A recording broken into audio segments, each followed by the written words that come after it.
Let's read this one all together, okay? Just one verse. Ready? 1, 2, 3. In the beginning, God created the heavens and the earth. It's the word of God for the people of God.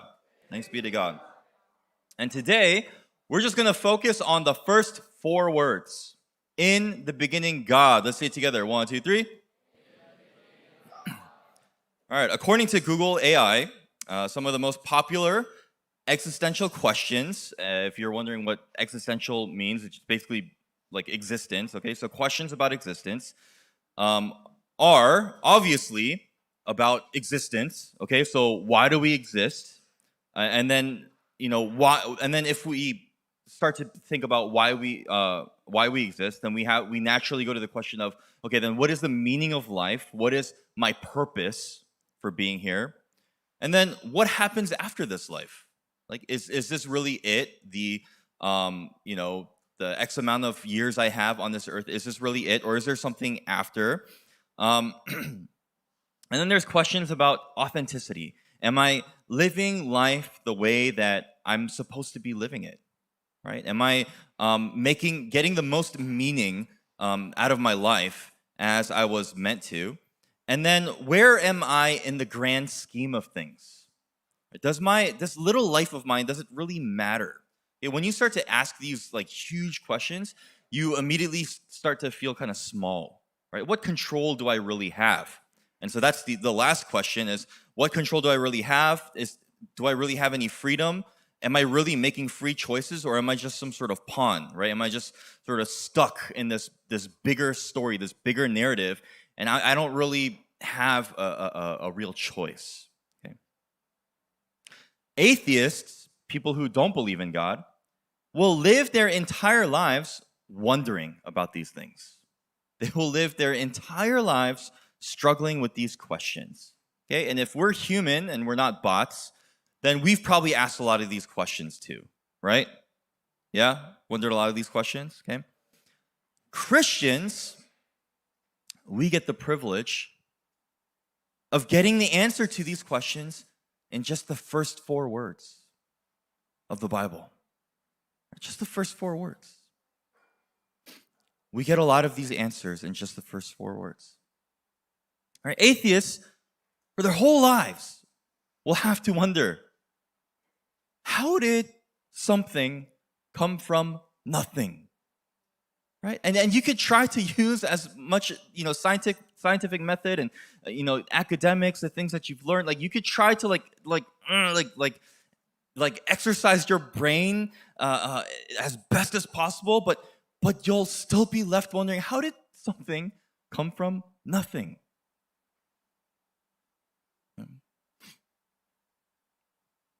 If everything that exists has to have a beginning, then even the random matter that was just sort of floating around before the Big Bang had to come from somewhere, right?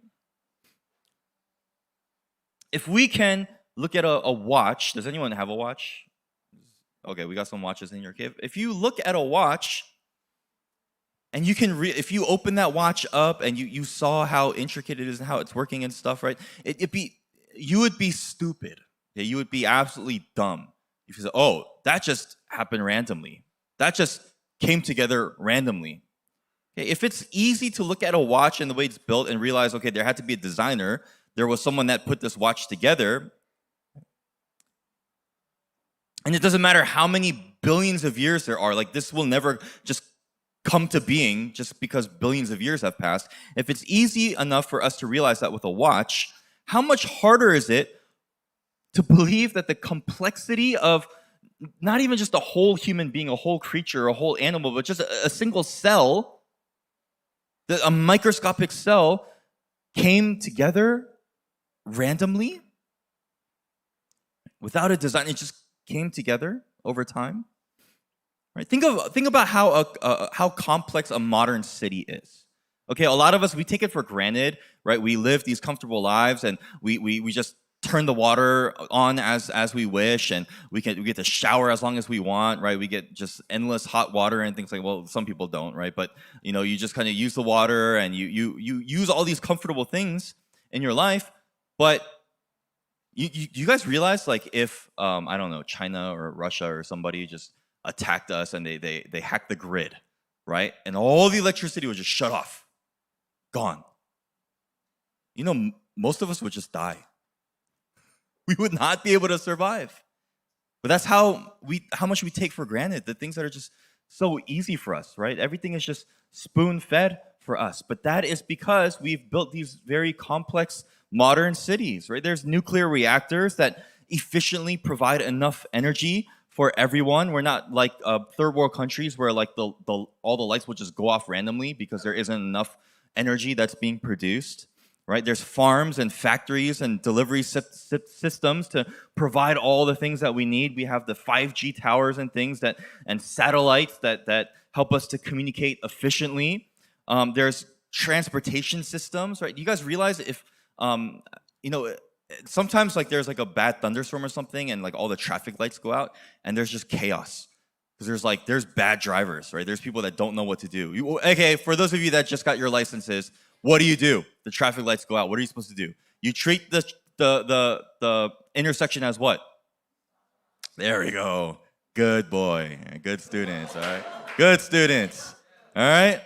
You treat it as a stop sign, okay? But a lot of people don't know that. There are people that will just fly through. It's really dangerous, right? But we have these transportation systems that keep things organized, keep things moving, and we have something that we really don't appreciate is just good waste management, right? Like, just imagine, right? It doesn't, I don't know, go visit India or something, right? It's like, without a good waste management system, like that'll just increase the amount of diseases and it'll make things very smelly and really bad, okay? But it took us, according to science, right, according to secular society, it took us millions of years to get to this point. For us as humans to have evolved from those single-celled organisms or whatever, to get to this point where we built these modern cities and we're able to live in this sort of comfort and luxury. But a single cell is still more complex, still a lot more perfected and efficient than the best of cities in the world, right? And it's able to do that on a microscopic scale. You don't even realize that your cells are doing that for you every day, every second, every millisecond, constantly. They're doing all these things that a modern city does, but even better, right? And so maybe it's not evolution, but maybe it's just us trying to catch up to God. It's maybe us just trying to catch up, get up to God's level of how God made everything out of nothing like that. He just spoke it into existence from the beginning. Or maybe everything is just us trying to play God. We'll simplify things, right? Let's say that it was like, early caveman times and we're all walking around just butt naked, right? So all the animals and all of us humans, right? We're not really wearing clothes or anything. And then, I don't know, let's just say there were like some aliens or something that came and hovered over the earth and they're just observing us. What are these alien creatures? What can we deduce from observing them? And they're looking. What is the thing that you can immediately observe from the earthly creatures? They're like perfect puzzle pieces, right? There's one puzzle piece that goes in, and then there's another puzzle piece that pokes out. They just kind of fit right together, right? And so it's a little uncomfortable. Why are we talking about this, Pastor Daniel, like at church? But the most obvious thing that you can get from observing us is that we were designed to procreate. That's the most obvious thing. Before anyone even opens a mouth, well, it's like, oh, I want to be a mechanic when I grow up, or I want to be a doctor when I grow up. No, you're meant to procreate. That's what the alien would say when they see you, right? We were designed to procreate. Creation, right? As much as we want to we want to think, oh, our careers are more important, right? Making lots of money is more important, or me becoming powerful is more important. Well, you know what? Without procreation, you won't be able to do any of that, right? Right? Creation depends on procreation. And so our physical nature has a very procreative design. And so our very nature, our design, it points to a what? Creator. Creator. A creator. So we have a very procreative design. That's the most obvious thing about us. Okay? Right? So even though many philosophers and scientists, they've struggled with this idea of an uncaused cause, right? Like a first, a beginning to put everything into motion, right? And they've been struggling with this for hundreds of years. We, as Christians, have the answer right here. Just the first four words. In the beginning, God. Let's say that together one more time. In the beginning, God. He existed first. No, stop. Just in the beginning. All right. What are you going to do that for the rest of my sermon? Of course you would, John. All right. All right. God existed first. He's incredibly smart. That's an understatement, okay? Incredibly smart, powerful, and created everything that is in existence. He put the universe into motion. And so to sum it up, he is the first creator of continual creation until the creator says, okay, enough has been created. Okay. So then, why do we exist? Let's go to that next question. Why do we exist? What is the purpose of my life? Well, the obvious answer would be look to the creator. Go to the creator. Let's stop wandering around while our time on this earth, like, oh, where can I find my meaning and my purpose? So we look anywhere but God, the creator. Okay. When Paul entered Athens, when he finally got to Athens, what was Paul saddened by? What made him cry? Someone said it. Statues? Yeah, what do we call those? Idols. Paul was saddened because the city was just full of idols. Right? Full of idols, just everywhere he looked, just these statues and these images of false gods. But are we not similar? Do we not look for purpose and meaning in everything but God? We look to other created things instead of the creator. Right? We look to things like sports or other people, right? Girlfriend, boyfriend. We look to or friends. We look to entertainment, our devices. We look to material things like buying nice things, owning nice things for our sense of meaning, instead of looking to the Creator, the very one who created us. Right? How illogical is that? Right? It's kind of dumb, right? Yeah.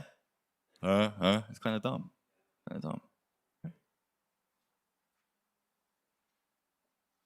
As humans, we're the most innovative of all creation.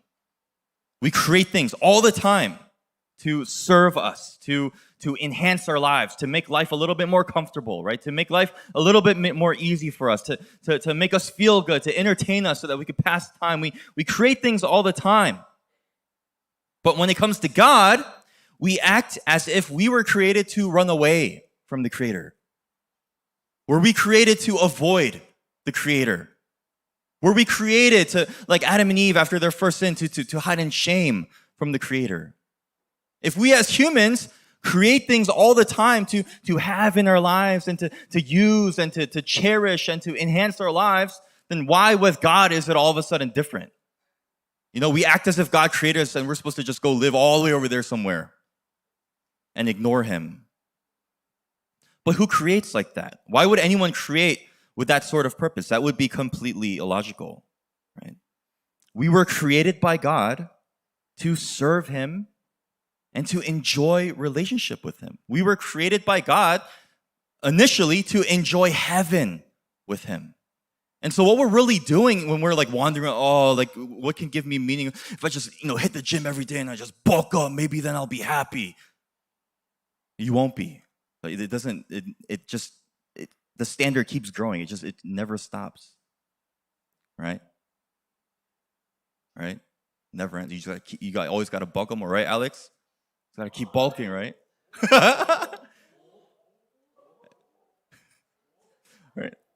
We just gotta keep going, right? Sorry, I don't know why I do that. What was I saying? What was I saying? Guys, help me out. What was I saying? Oh, yeah. All right. All right. While we wander around looking for meaning and purpose and all these things, is because we're missing heaven. We're missing home. We're missing the place where we belong. We were missing the place where we were first created, where we were meant to be and to enjoy for all of eternity. We're missing heaven.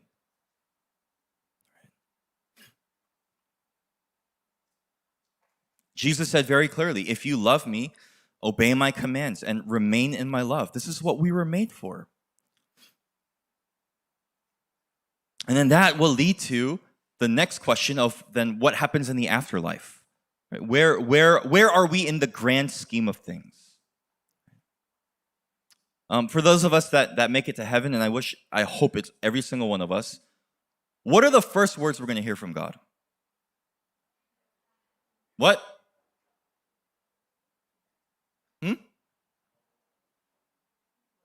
안녕? What? What is he going to say? Well done. Okay. All right. Well done, my good and faithful servant. So what does that imply, guys? What does that mean?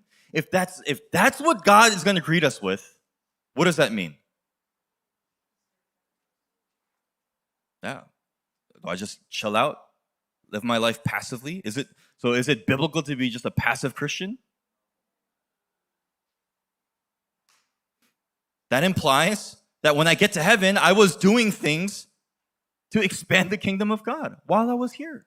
I was a good and faithful servant. Jesus said when he comes back, he'll be coming for those that are found taking care of the household. For us, the household is the church. And so, are we doing that? Am I doing that? Am I living my life? Am I spending my time to just to further my academic career, to further my success, to further my legacy, the person that I become? Those aren't not bad things. You'll have to use those things to provide for your family, and and then you can do even greater things in the future with those things, right? But who knows? We could die tomorrow. Am I living my life right now taking care of the body of Christ? We talked about it. We are the body. We're the bride of Christ, right? Jesus is waiting for what? For all of us little, good Koreans to become doctors and lawyers? No, he's waiting for his bride to come and be with him forever in eternity in heaven. Okay, I'm not bashing like doctors and lawyers, okay? Some of you are called to be doctors and lawyers. But where is our emphasis, church? How are we living our lives? How are we spending our time here on earth?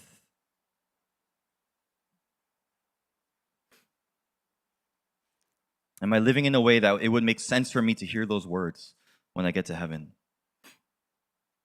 And then the last question, when it comes to freedom and living the way that the way that we should, we have to remember these four words. In the beginning, God.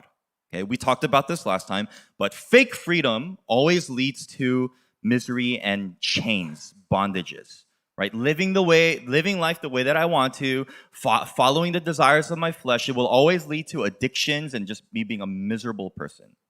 Right? It'll always lead to us firing dopamine in all the wrong places, and we will not be happy. Okay? Real freedom is living the way that I was meant to live, within the confines of God's design, the way that God designed me to be.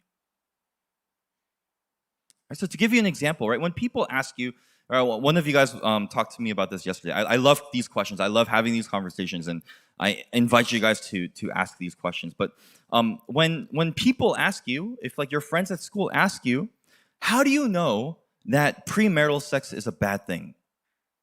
Right, what makes you so sure it's a bad thing? And the crazy thing is sometimes it's the Christians. It's the people in the church that are asking these things. Actually, the person that talked to me yesterday, they were talking to me about a friend who goes to church who is a self-proclaimed Christian, but was asking this question.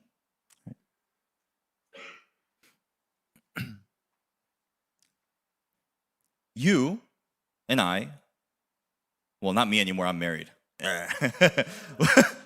You don't have to struggle with it. You don't have to struggle with this question because you just need to remember 4 words. What are the 4 words? God created you. God designed you. You are faithfully and wonderfully made in His image. So, who knows you best? Who knows how to make you happy best? Right? God is the one that knit you in your mother's womb. He wired you. Right? All that crazy, creative, powerful, forces and stuff He used to put everything into motion. That same power was used to birth you, to bring you into this world. Okay? So no one knows how to better optimize your life and make you optimally happy than God. We don't act like it. We act like all these other things will make us happy. We don't act like it, but that's the truth. Turn to your neighbor and say, that's the truth. God made you. Right? God made you. Right? When you guys buy something like a car or a device or computer or something, what does it always come with? Yeah, a manual. Right? A manual. Oh, Emmanuel. Emmanuel. Oh. Yo, that was freestyle right there too. That's not even in my notes. All right. It always comes with the manual. It lets you know how to best maintain that specific model, that specific iPhone 16 or whatever it is, right? That specific model, it tells you how to best maintain that model so that it can perform at its best for as long as possible. And God did the same. He gave us the Bible. So when people ask you these questions, how do you know? How do you know? All you got to say is, the Bible tells me so. In the beginning, God. In the beginning, God. The Bible tells me so. My Creator has given me a manual, and that's what the manual says. Right? And guys, if we can keep this, I'm about to wrap up. Last thought right here. If we can keep this in the beginning God attitude, it will answer life's biggest questions. And here's the good part. It will help you to enjoy life the way it was meant to be enjoyed as God's creation. Anybody want to be happy in here? Yes. Right? The word blessed is used a lot in this chapter. And blessed just basically means to be happy, to be made happy. You will be happy when you start living with this attitude of in the beginning, God. Since we are the creators, created, it's within that truth that we find everything that we need. I'll say that one more time before we close in prayer. Since we are the creators, created, it is within that statement, the creators created, that we find everything that we truly need. Right? There's nothing outside of that. Okay, as the creators created, there's nothing outside of that that will fulfill you. You will not find what you need outside of that. Everything will be found in God. Let's pray.